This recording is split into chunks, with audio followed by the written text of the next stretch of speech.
Dites-vous, on est l'équipe ayant gagné le plus de Ligue des Champions, mais à jamais sous-coté. Tout le monde nous pensait mort. Mais au final, on est là, présent tout simplement pour vous abattre. Victoire 2-1 face à cette équipe de l'Atlético Madrid. Alors je ne vous cache pas, on a eu nos temps forts, on a eu nos temps faibles. Mais ce qui a fait la différence entre l'Atlético de Madrid et le Real Madrid, c'est qu'on a été meilleur dans nos temps forts. Après, d'un point de vue individuel, les gars, et sincèrement, le meilleur joueur, c'est Valverde. Et on doit être inquiet de ça. Comment c'est possible qu'un joueur qui a joué à 40% là aujourd'hui a été le meilleur joueur du Real Madrid là aujourd'hui? Ce n'est pas normal. En plus d'être décisif sur une magnifique passe décisive délivrée à Rodrigo, il nous fait une parade limite où il nous sauve à chaque fois. Il y a même une action où Griezmann essaie de laisser passer la balle, mais il est présent à ce moment-là une nouvelle fois. Donc pour moi, c'est le véritable homme du match là aujourd'hui. Même si Rodrigo a été élu homme du match, mais moi je pense que sur 90 minutes, la qualité du match de Valverde a été au-dessus. Et Rodrigo, ce qui est sûr, ça a été le meilleur quand même offensivement. C'est celui qui a fait le moins d'échecs offensivement. Et on sent véritablement que ça a été le leader aujourd'hui. Vinicius, frérot, va falloir te réveiller. Alors certes, la deuxième période, elle est meilleure que la première période. Mais en termes de choix, c'est très mauvais. Par moments, des solutions trop individuelles de sa part. Moi, je me pose des questions. Là, il y a les grandes équipes.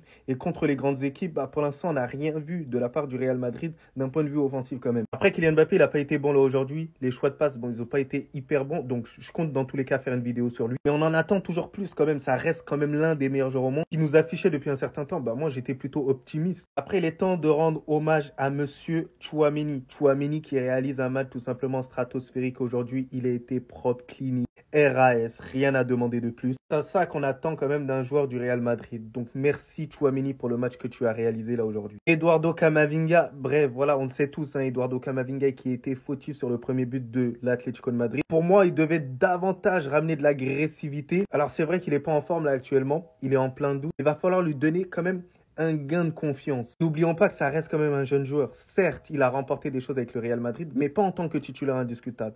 Là, en fait, pour l'instant, il n'arrive pas à assumer ce poste quand même de titulaire indiscutable au Real Madrid, mais je pense que ça va arriver. Parce que n'oublions pas la transition qu'il a fait. Passer de Rennes au Real Madrid. Ça va venir de plus en plus. Il va prendre de plus en plus en expérience et ça va aller. Et d'ailleurs, Brahim Diaz, même si sa première mi-temps, j'ai été frustré sur le fait qu'il ne donnait pas la balle assez rapidement. Voilà, moi, j'ai été frustré sur cet aspect-là.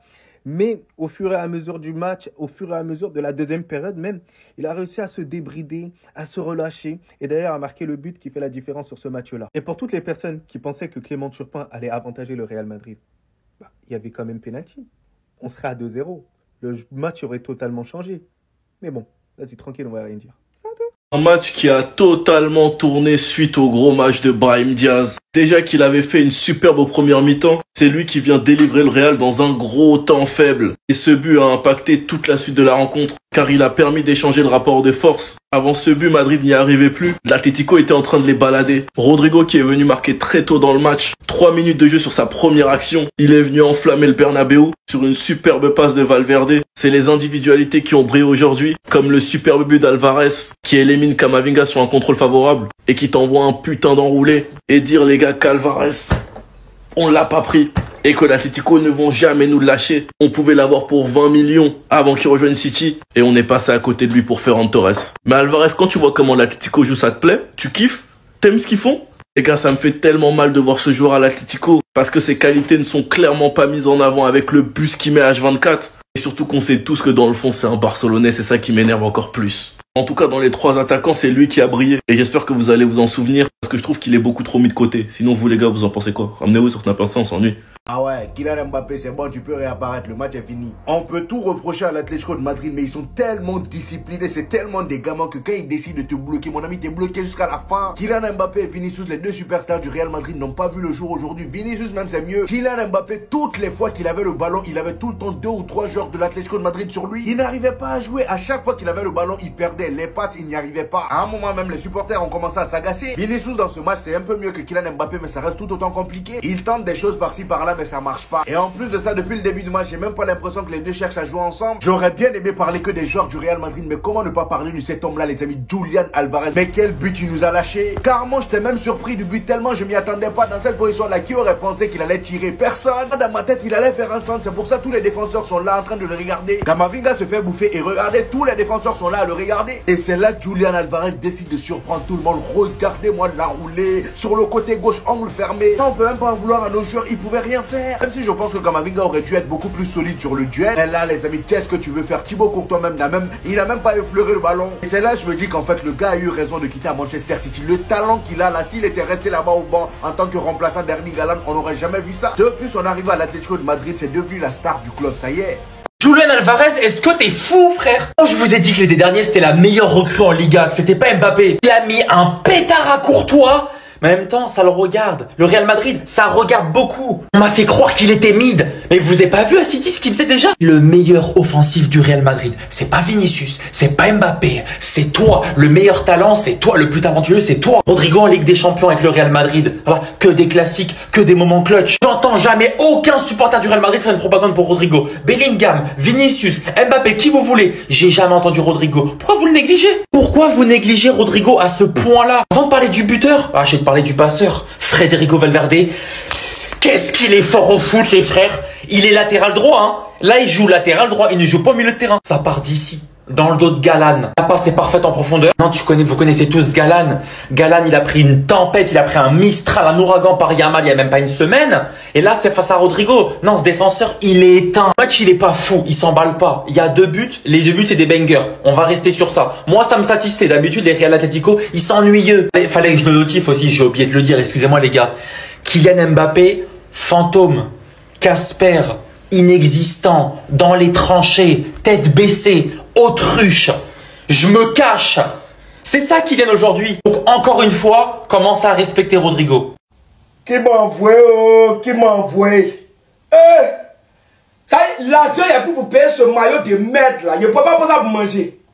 Ou bien il ne peut pas ça pour payer autre chose. Atlético. Voilà des joueurs qui n'ont pas d'honneur. Un peu de dignité.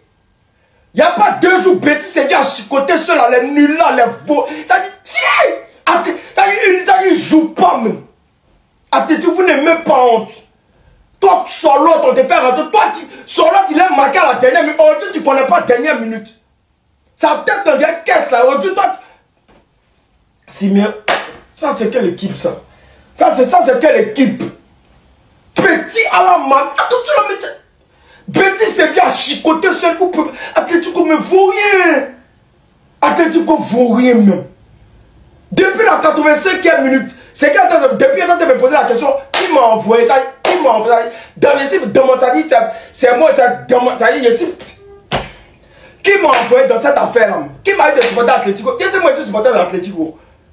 Oh. Avant même de parler des buts de taré qu'il y a eu dans ce match, est-ce qu'on peut parler de cet homme-là, s'il vous plaît? Aujourd'hui, je me demande comment c'est possible d'être aussi complet. Dites-vous que le gars n'était même pas censé jouer ce match-là parce qu'il est blessé de base. Mais tellement c'est un guerrier dans sa tête, il a forcé pour jouer. Comme nous le dit le média Copé, Valverde a forcé pour jouer blessé ce soir. C'était déjà le cas contre Manchester City. Il souffre d'une déchirure musculaire. Et malgré toutes ces douleurs-là, il t'a quand même sorti une magnifique passe décisive pour Rodrigo. T'as même fait un sauvetage sur la ligne. Est-ce que moi j'appelle un capitaine, les gars? Le gars, il est toujours disponible pour l'équipe. Peu importe le poste où tu le mets, il est brillant. Carrément, j'ai même envie de dire qu'au poste de latéral, il n'y a personne qui le teste. Et sur sa magnifique passe, cet homme-là était là pour conclure de la meilleure des manières. Rodrigo, les amis, l'homme en forme du Real Madrid. Depuis un moment, on dit que c'est Kylian Mbappé le meilleur joueur du Real Madrid, mais Rodrigo aussi n'est pas oublié. La finition qu'il a, que ce soit côté gauche ou côté droit, dès qu'il est dans cette position-là, c'est terminé pour toi. Il a enroulé ça d'une manière au black, c'était mort pour lui d'avance. Bien évidemment, après le but, il est allé chambrer les supporters de l'Atlético de Madrid. T'as bien fait, mon ami. Et il a terminé par sa célébration. Dites-vous que c'était le 92e but de sa carrière. Il a marqué 68 au Real Madrid, c'était le 68e. Vraiment, reste pas Rodrigo, le joueur le plus sous-coté de sa génération. C'est pas moi qui le dis, c'est Bellingham. Dans tous les matchs de Ligue des Champions, tous les gros matchs de Ligue des Champions, il est présent. Il a mis Jiménez au sol sans toucher le ballon. Regardez juste la victime. 1, 2, 3, 4 joueurs autour de lui. Dites-vous que la fin de corps était tellement puissante que lui-même a cru qu'il allait tomber. Tout était calculé. Regardez juste au final ce carnage devant autant de joueurs pour venir tout droit nous sortir cette finition. La réaction avec les supporters, il y a de quoi. Brahim Diaz, quand il rentre dans ce niveau-là, il est tellement inarrêtable sur le terrain. Les contrôles orientés, les conservations de balles dans les espaces les plus fermés, les combinaisons techniquement parlant, mais je sais pas les mots. Des fois, mais je me demande tellement le joueur que ça aurait pu être s'il avait cette constance, cette régularité. À un moment donné, j'étais dépassé, j'ai vu ce qui s'est passé au milieu de terrain. Là, même ici, sur le premier contact, il est censé perdre le ballon. Il arrive à le conserver, le joueur le poursuit, il y en a un deuxième qui arrive sur lui. Là, il est littéralement pris. Vous vous dites, il va encore perdre le ballon actuellement. Ce mec est littéralement fou dans ce niveau, les gars, je vous le dis, je vous le répète. Obligé de faire faute pour l'arrêter. Le théorème de Brahim Diaz dit qu'après un tel match, on le retitularise le match d'après eh ben ça va pas. Mais j'espère très fortement qu'il va casser ça, qu'il va casser ce théorème. Parce que s'il arrive à conserver ce niveau, c'est beaucoup trop fort. Dites-vous qu'il va participer à la CAN avec le Maroc. Mais ça va être monstrueux, les gars. Tu peux pas supporter le Real et puis tu vas avoir honte. Tu peux pas supporter le Real et puis tu vas être nul. Tu peux pas supporter le Real et puis tu es là comme ça, tu es énervé. C'est impossible. Atletico de Madrid, c'est là, c'est nos enfants, c'est nos petits. C'est là, nous, on les forme. À quel moment vous allez comprendre? Ceux qui sont partis prendre Atletico et victoire nulle, vous êtes bêtes, vous avez fait exprès, vous avez jeté votre argent. Depuis le matin, je vous dis, Atletico ne peut pas nous gagner. Même si on est handicapé, même si Atletico fait sacrifice de bœuf bancal, ils ne peuvent pas nous gagner. Ceux-là, on les connaît. Nous, on sait que cette année-là, on n'est pas en forme. On sait que nous, là, ça ne va pas. Mais ceux-là, ils ne peuvent pas nous gagner à Bernabeu. Demandez à City. On n'a pas tout vous expliquer, quoi. Commencez à envoyer mon argent. Commencez à envoyer mon argent. Vous prenez rien pour qui même? Vous nous prenez pour qui? On est fort. Ceux qui disent ça ne va pas. Atletico va nous gagner, quoi. À un moment donné, réfléchissez. C'est nous, c'est la Maison Blanche. C'est nous, on est là. Vous dites quoi? Ligue des champions, c'est pour nous. Liga, prenez. Coupe du Roi, prenez. Prenez tout ce qui est sport. Même pour porno, prenez. Mais Ligue des champions, c'est pour nous. On a qu'à vous chanter ça en anglais. On a qu'à vous dire ça en espagnol. Porque mira, de la gente escuchame la derecha de la calle, del fuego, del mamacita, del campeón, de Liga de Champions, escuchame, del Casa, de Madrid. Ligue de Champions, on va dire, prends ça, on va nous mettre dessus pour mettre ça à la maison. Oh, respectez Real. C'est Messi ou quoi? C'est Lionel Messi ou quoi? Brahim Diaz, les gars, le match qui nous sort est exceptionnel. Offensivement, ça se tape avec Rodrigo, c'était notre meilleure offensive. Il était trop fort. Le but qu'il met, on va pas en parler, je pense que les images parlent d'elles-mêmes dans les petits espaces. Il n'y a qu'un cercle très restreint de joueurs qui sont en capacité de mettre ce genre de but. Brahim Diaz aujourd'hui, il a fait parler sa palette technique, les gars. Il était incroyable. Il filtrait absolument tous les ballons qui passaient par lui. Une débauche d'énergie, j'en parle même pas. Il pressait le porteur du ballon côté Atlético. Franchement, ça fait plaisir de le voir comme ça. Lui qui n'est pas considéré comme un titulaire indiscutable au Real. Alors que quand il nous sort ce genre de match, on pourrait croire qu'il en a les capacités tout simplement. Parce que c'est très très fort ce qu'il propose Brahim Diaz. Encore une fois face à l'Atlético. Et sans même parler de son but, techniquement c'est beaucoup trop propre. Techniquement, c'est beaucoup trop facile. Et des mecs comme lui, on en a besoin. Parce que le Real Madrid, l'excellence sur tous les plans, même sur le banc, on a besoin des mecs comme Brahim Diaz. Et puis, même en ce qui concerne la concurrence, ça fait du bien. Parce que lui, là, quand t'as Brahim Diaz dans ton dos, t'as Brahim Diaz en tant que second choix, ah les gars, t'as intérêt à bien jouer. Hein, parce que des options comme lui sont capables de faire des différences si toi, t'es pas capable d'en faire. Donc, Brahim Diaz, encore merci pour la grosse performance du soir. Franchement, c'est très très fort ce qu'il a proposé. Et j'ai une petite pensée pour le Maroc. Ils ont une pépite, je crois que vous vous rendez pas compte les gars. C'est trop fort. Restez sobre, abonnez-vous les gars, on s'attrape. Yann, dans ton texte, t'as dit, phase d'adaptation finie, il est temps que je décide des matchs. Que je décide des matchs, comme si t'étais tout seul. Vinicius, dans ton texte, t'as dit, je le ferai 10 fois si je le dois, ils ne sont pas préparés. 10 fois plus. Je ferai 10 fois plus, ils sont pas préparés. Là, le match est fini. Au Real Madrid, vous félicitez et vous faites bander les mauvais joueurs. Remerciez Valverde, remerciez Brahim Diaz, remerciez Rodrigo. Brahim Diaz, est-ce que c'est Léo Messi marocain? Il fait des petits dribbles entre les défenseurs, il arrive à passer. Finition petit filet, il devrait plus jouer. Quel joueur? Et il arrive en célébration avec les supporters du Real Madrid, c'est beau. Valverde, il fait partie de ce petit nombre de joueurs qui est capable d'être incroyablement bon à son poste, en tant qu'attaquant, en tant que défenseur droit, latéral droit, c'est un poste ultra compliqué. Maintenant, il y a un match retour au Wanda. Je parle pas de l'ex d'Icardi, c'est Timp. Non. Je parle du Wanda Metropolitano. Là-bas, attention là-bas. Attention, il n'est pas impossible. Il n'est pas impossible que la magie du Cholissimo se répète devant vous. On sait jamais. Maintenant, le jeu du Real Madrid. D'habitude, il y avait une colonne vertébrale, elle s'appelait Kroos ou Bellingham quand il est là. Maintenant, en fait, le problème entre la défense et l'attaque, il n'y a rien au milieu. Il n'y a rien du tout. Il y a Mbappé qui vient récupérer des ballons au milieu de terrain. C'est pas ton poste, mon grand. T'es éteint. Vinicius, pareil, à vouloir trop en faire tout seul, à chaque fois tout seul. Tu veux prouver quoi à qui? Tu n'auras jamais ton ballon d'or. Jamais. Le mec qui parle jamais, qui fait jamais la star, Rodrigo. À chaque match de Ligue des Champions, il est performant. Il était performant dans des moments clutch. Il y a quelques années face à Manchester City aussi, vous a sauvé. Mais comme à chaque fois, je n'entends jamais parler par les supporters madrilènes. J'aimerais bien savoir pourquoi. Le match était tellement nul, les frères. Je me suis trop ennuyé. Bon, la seconde mi-temps, il a quand même rattrapé le tout. Mais globalement, c'était pas un match fameux. C'était clairement pas un match fameux. Victoire 2-1 les frères du Real Madrid face à l'Atlético Madrid les frères pour ce match aller des 8e de finale de Ligue des Champions. Et franchement, les buts étaient méchants, mais le match globalement... Rompiche mon frère. En première mi-temps, t'avais deux équipes qui voulaient pas tellement se livrer, du coup il y avait très peu de jeux produits. Enfin, l'Atlético a quand même produit pas mal de jeux, mais le Real Madrid beaucoup moins. Malgré tout, but de Foumalade de Rodrigo.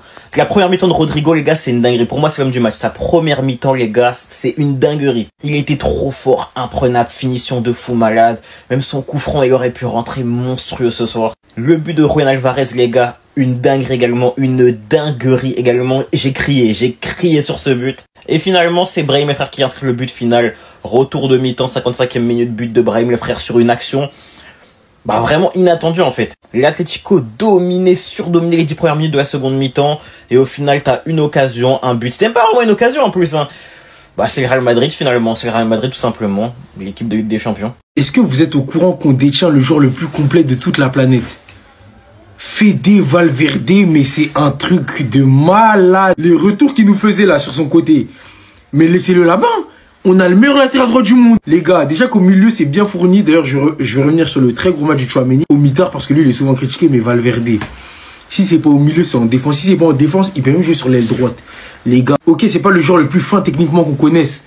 Mais Fede nous sort un match, les gars. C'est exceptionnel. Exceptionnel le niveau qu'il a fait. Dire que rien qu'hier, il s'entraînait encore solo. Entraînement individuel pour lui. Il s'entraînait pas avec le groupe. Afficher ce niveau dans un 8e de finale de Ligue des Champions. Avec cette intensité-là, je te tire juste mon chapeau. En fait, il force le respect. C'est pas son poste, les gars, je tiens à rappeler. Mais Valverde, il fait preuve d'un professionnalisme sans nom. Le brassard, vous pensez que c'est anodin? Il le porte parce qu'il le mérite et il doit continuer à le porter. On aurait pu le donner à Courtois ou je ne sais qui. Ok, quand Modric il est rentré, il a pris le brassard. Mais Valverde, c'était un capitaine dans l'âme aujourd'hui. Il a porté l'équipe sur son dos. Et s'il ne sort pas ce gros match, on aurait pu être encore plus en difficulté. Que ce soit défensivement ou offensivement, les gars. Dans tous les aspects du jeu, il était bon aujourd'hui. Il l'était sur tous les plans. Il était partout.